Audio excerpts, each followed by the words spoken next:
नमस्कार। बहुत बहुत स्वागत है आपका आयुर्वेद पर आधारित हमारे इस बेहद खास कार्यक्रम स्वस्थ विचार में। मैं हूं आपके साथ आपका साथी विकास। दर्शकों, स्वस्थ विचार कार्यक्रम एकमात्र ऐसा कार्यक्रम है जिसमें आपको आयुर्वेद की जानकारी दी जाती है। आयुर्वेद के तमाम उन रहस्यों से पर्दा उठाया जाता है, उन रहस्यों को आप तक पहुंचाया जाता है और साथ ही साथ घरेलू नुस्खों से आपको परिचय कराया जाता है। यानी हम हर प्रकार के रोगों से जूझ सकते हैं। हमारा स्वयं का शरीर एक प्रकार से औषधालय होता है। हमारे शरीर में रोगों से लड़ने की क्षमता मौजूद है, बस ज़रूरी है उस क्षमता को मजबूत करना। हम कैसे तमाम अनचाहे रोगों को एक सुरक्षा घेरा बनाकर सभी प्रकार के रोगों को अपने शरीर से दूर रख सकते हैं, ये चीज़ें कैसे संभव होंगी, वो सारी जानकारी आपको इस कार्यक्रम के माध्यम से दी जाती है। और इस वजह से हम ये प्रयास भी करते हैं कि आपके अंदर हम एक ऐसी जागरूकता लेकर आएँ ताकि आप अपने रोज़ की जो जीवनचर्या है आपकी, उसमें से थोड़ा सा समय निकाल कर अपनी सेहत के ऊपर ध्यान दें। जब आप अपनी सेहत पर ध्यान देंगे तो यकीनन हर प्रकार के रोगों से तो आप स्वतः ही अपने आप को मुक्त रख पाएंगे। और इन सभी विषयों में हमारा मार्गदर्शन करते हैं जाने माने आयुर्वेद के ज्ञाता गायत्री सिद्ध पंडित श्री लक्ष्मण दास रतन भारद्वाज जी। चलिए पहले गुरु जी का स्वागत करेंगे, कार्यक्रम की शुरुआत करते हैं। गुरु जी नमस्कार। नमस्कार। दर्शकों, ये कार्यक्रम आपके लिए है और हम चाहते हैं कि आप इस कार्यक्रम का हिस्सा बने। यदि आपके साथ किसी भी प्रकार का रोग है, कोई भी शारीरिक कष्ट है, सीधे तौर पर आप इस कार्यक्रम से अभी जुड़ें, फ़ोन उठाएं, हमें कॉल करें या आप हमें व्हाट्सएप के ज़रिए संदेश भी भेज सकते हैं। और साथ ही साथ आपको हम ध्यान दिलाते हैं कि जब भी आप इस कार्यक्रम को देखने बैठें तो कॉपी और पेन लेकर ज़रूर बैठा करें। चलिए आगे बढ़ते हैं, शुरू करते हैं अपने नए विषय पर चर्चा। गुरु जी, आज के इस अंक में हम बात करने जा रहे हैं दाद। एक ऐसी समस्या जिसमें जो त्वचा होती है, त्वचा में वैसे तो इसको इन्फेक्शन के तौर पर देखा जाता है, लेकिन त्वचा पे निशान पड़ जाते हैं, खुजा होने लगती है और बेइंतहा परेशानी का सामना करना पड़ता है। यदि सही समय पर ध्यान ना दिया गया तो ये एक बहुत बड़ा रोग का रूप भी लेती है। तो सबसे पहले मैं जानना चाहूँगा, आखिर दाद किस तरीके का रोग है और ये कितने प्रकार का है, इससे क्या क्या हानि होती है? देखिए, दाद अलग है, चमड़ अलग है, सोराइसिस अलग है। जी।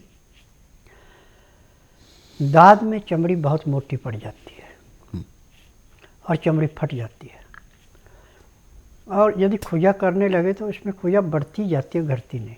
जी। और बड़ी अजीब सी चमड़ी लगती है जी। दाद वाली। अब इसमें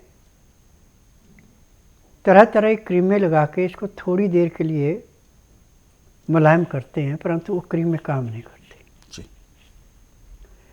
और जिसको एक बार दाद हो गया वो आखिरी सांस तक वो दाद रहेगा। बिल्कुल। ये था। परंतु मैं नाड़ी वैद्य हूँ, मुझे 10,000 जड़ी बूटियों की पहचान है जिनसे मैं उपचार करता हूँ, और जिसमें से 108 वस्तुएं तो हमारे रसोई घर में होती हैं। जी। उन्हीं से ज़्यादा उपचार किए जाते हैं। जी। अब दाद के लिए चाहे कितनी पुरानी से पुरानी, सबसे अच्छा तरीका है कि अब सर्दी का मौसम में बथुआ ले आए आप 3-4 किलो, और बथुओं को पीस करके उसका रस निकाल लें। जितना रस है उतना ही उसमें सरसों का तेल चाहे तिल का तेल कोई सब ले लें। उस रस को पहले बर्तन में डालें, जब वो उबलने लगे तो उसके बाद उसमें तेल डालें। जब तेल डालेंगे तो ज़्यादा उबलेगा नहीं। फिर धीमी आंच पे इसको इतना उबालें कि रस सारे का सारा समाप्त हो जाए, तेल का भी आपके का एक हिस्सा समाप्त हो जाए। अब इस तेल को नीचे उतार करके ठंडा होने दें। ठंडा होने के बाद इसको पतले मलमल के कपड़े से छान लें। छान करके इसको नीले रंग का कांच की बोतल मिले तो सोने पे सुहागा, नहीं तो आप प्लास्टिक का डब्बा भी नीला ले सकते हैं। उसमें तेल को डाल के 1 किलो तेल पे 50 ग्राम देसी कपूर पड़ता है। पूजा वाला कपूर नहीं जिसमें आप मोम मिला हुआ उसको ले, वो नहीं। देसी कपूर उसको बोलते हैं जिसकी मिश्री की डली जैसे डलियाँ होती हैं और एक डली कम से कम 20 से 25 ग्राम की होती है। ये देसी कपूर आपने डालना है। अब इसको 40 दिन तक धूप में रखना है। दिन में 2 बार इसको हिलाना है ढक्कन खोल के। 40 दिन के बाद ये तेल आप उस स्थान पे लगाइए जहाँ पे आपको दाद है। तो आपको कितनी भयंकर से भयंकर खुजा थी वहाँ पे ऐसे लगेगा जैसे बर्फ़ की सिल्ली रख दी, ऐसे ठंड पड़ेगी जी। और आस्ता आस्ता ये सारे के सारा रोग ऐसे समाप्त होगा जैसे जलती अग्नि में पतंगा नष्ट होता है। परंतु इसमें खान पान पे विशेष ध्यान देना कि इसमें काले चने साथ छिलके के साथ पीस के आटा बनाना, और इस आटे के अंदर जितना आटा उतने प्याज, या तो लाल रंग का प्याज हो या सफ़ेद रंग का हो, भूरे रंग का प्याज नहीं लेना। कद्दूकस करके उस आटे के अंदर इसको मिला दें। अब इस आटे की आप रोटी बनाएंगे। इस रोटी को भी आपने गाय के दूध में या बकरी के दूध में या फिर सोयाबीन के दूध में लेना, कहीं भैंस के दूध में या जो आर्टिफिशियल दूध बनाया जा रहा है उसमें किसी में नहीं लेना। और नमक आपको 3 महीने के लिए बिल्कुल त्यागना पड़ेगा, नमक बिल्कुल नहीं लेना। मिठास के लिए आप शहद ले सकते हैं या सेला मिश्री या कुज्जा मिश्री ले सकते हैं। इसमें शक्कर गुड़ नहीं चलना, चाय नहीं पीना, लाल मिर्च बिल्कुल नहीं, काली मिर्च आप थोड़ी ले सकते हैं। अब खाना आपका 2 ही टाइम होगा, एक बार दिन में सुबह, दिन उदय होने के 2 घंटे से लेकर 12 बजे के अंदर अंदर, और रात को दिन अस्त होने से घंटा 1.5 घंटा पहले। और खाना खाते समय 2 गिलास गर्म पानी, लहसुन प्याज अदरक का रस मिला के पीना अति आवश्यक है। उसका नियम है कि आपने 2-4 ग्राही खाना खाया, फिर 2 घुट पानी पिया, फिर 2-4 ग्राही खाना खाया, 2 घुट पानी पिया। पानी पीने में, खाना खाने में यदि आप 1 घंटा लगाते हैं तो आपका लीवर पूरा काम करेगा, पैंक्री इंसुलिन बनाएगी, पित्ते में तेजाब नहीं बढ़ेगा, गुर्दा खाए पिए को पचा के टट्टी पेशाब खून लग करेगा, तिल्ली उसको स्वीकार करेगी, खून के अंदर जितने इन्फेक्शन है वो सारे समाप्त हो जाएंगे। क्योंकि दाद होने का एक कारण, इसके 8-10 कारण हैं जी। यदि मैं कारणों की व्याख्या करने लगूंगा तो मुझे कम से कम 2 घंटे का टाइम चाहिए, इतना टाइम होता नहीं। परंतु जो इस तेल को बना के घर में नहीं रख सकते हैं और कभी भी किसी को दाद हो जाती है, तो दूसरा नुस्खा है नींबू का रस और सूखा सिंघाड़ा। सूखे सिंघाड़े को पत्थर के ऊपर घिसना है और नींबू का रस उसमें डाल करके उसकी मलम तैयार करनी है। पहले तो आप अच्छी तरह दांत को धो लें, गर्म पानी में थोड़ा नींबू का रस डाल के उसको अच्छी तरह साफ कर लें ताकि उसके अंदर किसी किस्म का मैल कुचैल ना हो जी। फिर उसके बाद इसका लेप कर दें। थोड़ी देर के लिए तो आप घबरा जाएंगे, बहुत ज़्यादा जलन पैदा करेगा, परंतु थोड़ी देर के बाद ऐसे ठंड पड़ेगी जैसे बर्फ़ रखी है। अब पहले लेप में आपको जो दर्द होना था हो गया, अब दूसरी बार लेप करेंगे उतना दर्द नहीं होगा। परंतु नियम से यदि आप खाना खा रहे हैं और इसका दिन में 4-4 घंटे बाद 3 बार लेप कर रहे हैं तो आपका 20 साल पुराना दाद भी 1 महीने में बिल्कुल समाप्त हो जाएगा। परंतु इसके साथ आपको 2 काम और करने हैं कि रात्रि आपको ठीक 9 बजे सो जाना है। सुबह 4 बजे उठ करके फ्रेश होने के बाद दातन कूड़ा करके आधा घंटा कपालभाति, 15 मिनट भस्त्रिका, 8-10 बार अग्निसार, 15-20 बार उज्जयी, 25-30 बार ब्राह्मणी, 1 घंटा लोन विलोम करना अति आवश्यक है। तब जाके आपका खून शुद्ध होगा।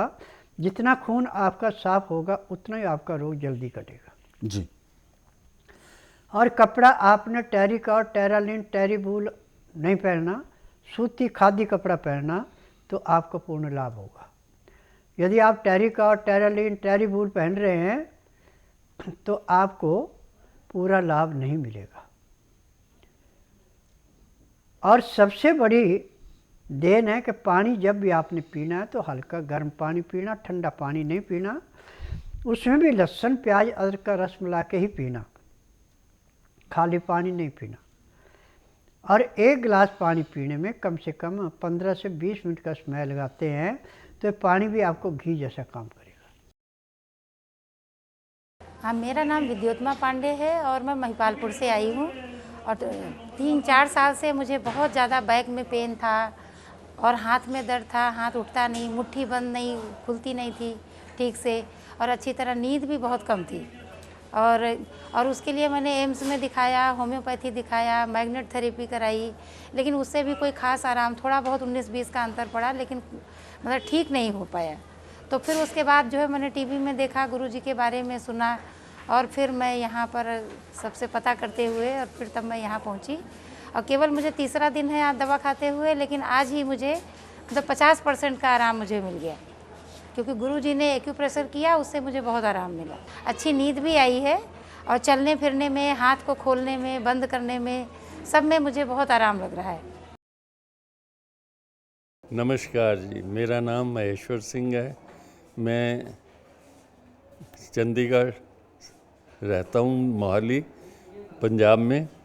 मेरे को पेट में दर्द रहती थी और सूजा रहता था। मेरा सारी उम्र पेट का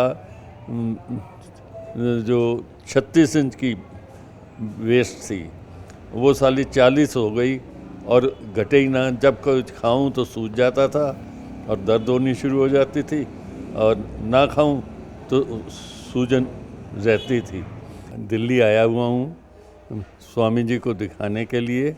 वो सूजन भी मेरी कम हो गई है और दर्द तो अब है नहीं, मगर मेरी वेस्ट जो है 40 से 38 हो गई है।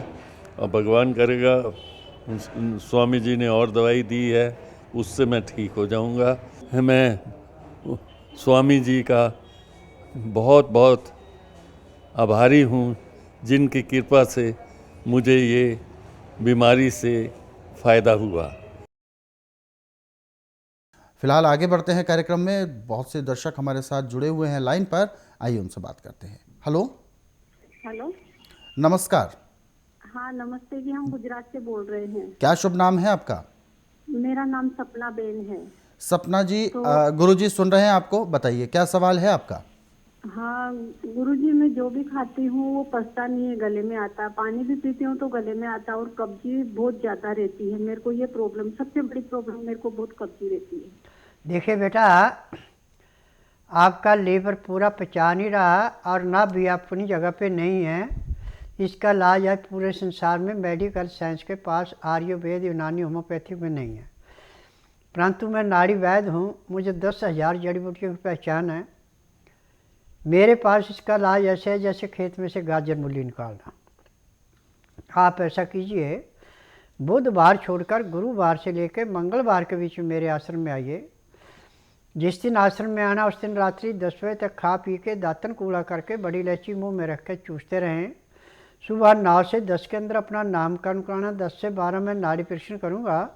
नाड़ी परीक्षण में पैर के तलुए से सिर के बाल तक की MRI, CT scan, x-ray, ultrasound, ECG, sonography सब कुछ 5 सेकंड में हो जाएगी।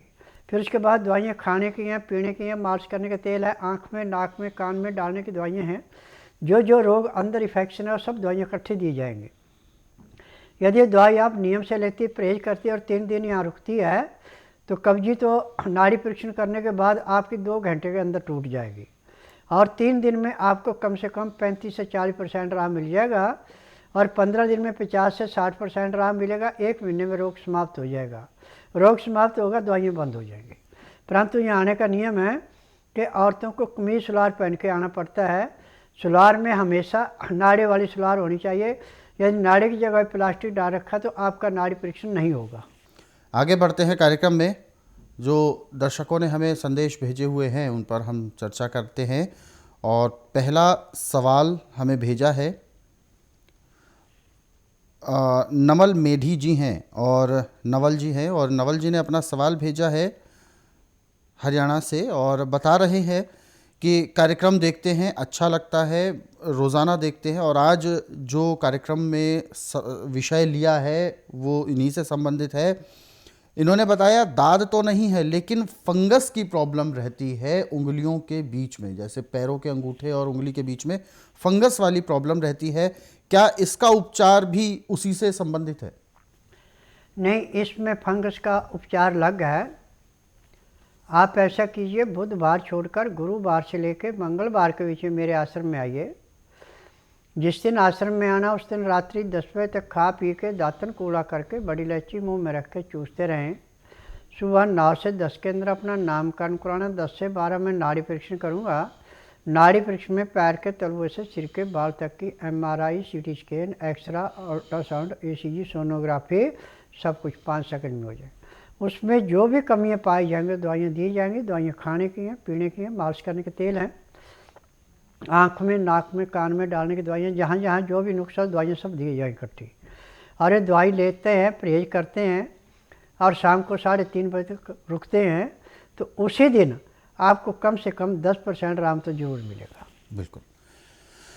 तो नवल जी, आप बिल्कुल भी परेशान ना हों। और जैसा कि आपने सवाल पूछा है फंगस से संबंधित, फंगस का भी उपचार है लेकिन इसका जो घरेलू नुस्खा है वो थोड़ा सा भिन्न है और उसको बताने के लिए इस कार्यक्रम में आज इतना समय है नहीं। तो इसके लिए आप बहुत ज़्यादा दूर तो नहीं हैं, दिल्ली से नज़दीक में ही रहते हैं आप, तो आप जल्द से जल्द स्वस्थ विचार आश्रम आ सकते हैं। अधिक जानकारी के लिए हेल्पलाइन नंबर्स पर आप कॉल कर सकते हैं। फिलहाल एक और दर्शक हमारे साथ हैं लाइन पर, आइए उनसे भी बात करते हैं। हेलो जी नमस्कार जी, क्या शुभ नाम है आपका? प्रतिभा। कहाँ से बात कर रहे हैं आप? हम गोरखपुर से बात कर रहे हैं। गुरुजी सुन रहे हैं आपको, बताइए क्या सवाल है आपका? क्या नाम गुरुजी? नमस्कार बेटा जी। हाँ गुरुजी, वो मेरे ससुर जी है ना, उनको कैंसर हो गया है, जैसे तीसरा स्टेज में डॉक्टर बता रहे हैं। जी जी, तीसरा स्टेज का कैंसर हो चुका है। देखो बेटा, मेडिकल में जो मर्जी बता दें उनके पास कैंसर का क्या किसी भी रोग की दवाई नहीं है। उनका बिजनेस है, जहाँ पे कोई तकलीफ होती है उनको सुन करते हैं। स्वस्थ विचार एकमात्र आश्रम ऐसा है कि ना तो रोगी मुंह से बोलता है कि मुझे तकलीफ़ है, ना कागज पत्र लाते हैं, ना कोई रिपोर्ट लाते हैं। यहाँ का नियम है कि बुधवार की मैं छुट्टी रखता हूँ, गुरुवार से लेकर मंगलवार तक नाड़ी परीक्षण करता हूँ। जिस दिन आपने नाड़ी परीक्षण के लिए आना उस दिन रात्रि 10 बजे तक खिला पिला के दातन कूड़ा करा के बड़ी इलायची मुँह में चूसने के लिए दे दें। सुबह 9 से 10 के अंदर इनका नामकरण कराना। 10 से 12 में नाड़ी परीक्षण करूँगा। नाड़ी परीक्षण में पैर के तलवे से सिर के बाल तक की MRI, CT scan, x-ray, ultrasound, ECG, sonography सब कुछ 5 सेकंड में हो जाएगा। उसके बाद दवाइयाँ खाने की हैं, पीने की हैं, मालिश करने के तेल हैं, आँख में, नाक में, कान में डालने की दवाइयाँ हैं। यदि दवाइयाँ आप खिलाते हैं, परहेज करते हैं और शाम को 3:30 बजे तक रुकते हैं तो उसी दिन कम से कम 5% आराम तो उनको ज़रूर मिल जाएगा।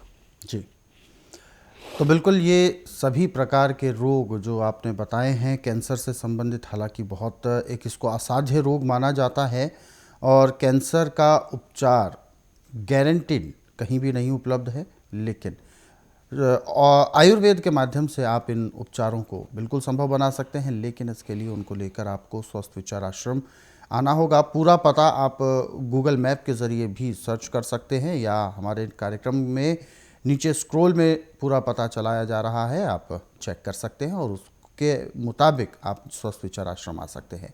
आने से पहले जिन विशेष बातों का आपको ख्याल रखना है, यानी रोगी को किन बातों का विशेष ध्यान रखना है, वो सारी जानकारी आप हेल्पलाइन नंबर्स पर कॉल करके जान सकते हैं। आगे बढ़ते हैं, अगले सवाल की ओर रुख करते हैं। अगला सवाल हमें भेजा है, इनका नाम है आकाश, के लिए सवाल पूछा है निर्मलाकर जी हैं, और इन्होंने अपना सवाल भेजा है। 20 वर्षीय पुत्र है जिसका नाम आकाश है, मंद बुद्धि बालक है, बचपन से ही है।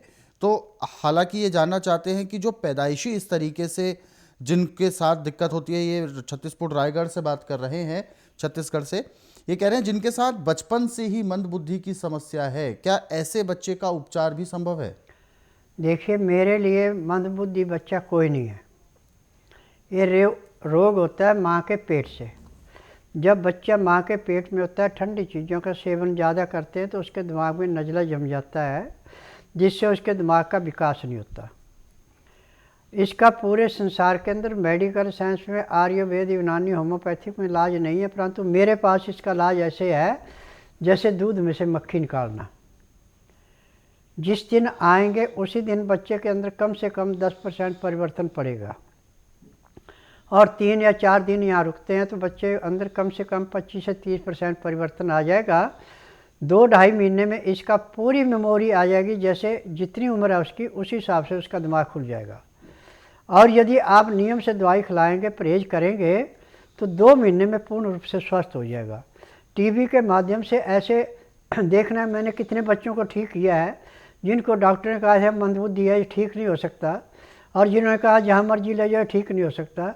आज वो बच्चे पूर्ण रूप से स्वस्थ हैं और अपना जीवन अच्छा बसर कर रहे हैं। बिल्कुल, तो रोग तो ठीक होगा, और बच्चे के जो मानसिकता है, जो मानसिक स्थिति उसकी अभी ठीक नहीं है, स्वस्थ नहीं है, वो बिल्कुल ठीक हो सकती है। बस ज़रूरत है स्वस्थ विचार आश्रम आने की। रोग कोई भी लाइलाज नहीं होता, बस हमारी सोच पर निर्भर करता है, और हम अगर दृढ़ संकल्प कर लें तो यकीनन हर प्रकार के रोग को हम दूर कर सकते हैं। इसके लिए स्वस्थ विचार आश्रम आए आप। अधिक जानकारी के लिए आप हेल्पलाइन नंबर्स पर कॉल भी कर सकते हैं। फिलहाल कार्यक्रम में वक्त इशारा कर रहा है विराम देने का। गुरुजी, आपने अपना कीमती मार्गदर्शन दिया, आपका बहुत बहुत धन्यवाद। नमस्कार। दर्शकों, आज के इस विशेष कार्यक्रम में बस इतना ही। आप सभी लोग स्वस्थ रहें, निरोगी रहें, इन्हीं शुभकामनाओं के साथ हम आपसे लेंगे इजाज़त। अगले अंक में आपसे फिर होगी मुलाकात एक नए विषय के साथ। तब तक के लिए मुझे दीजिए आज्ञा। नमस्कार।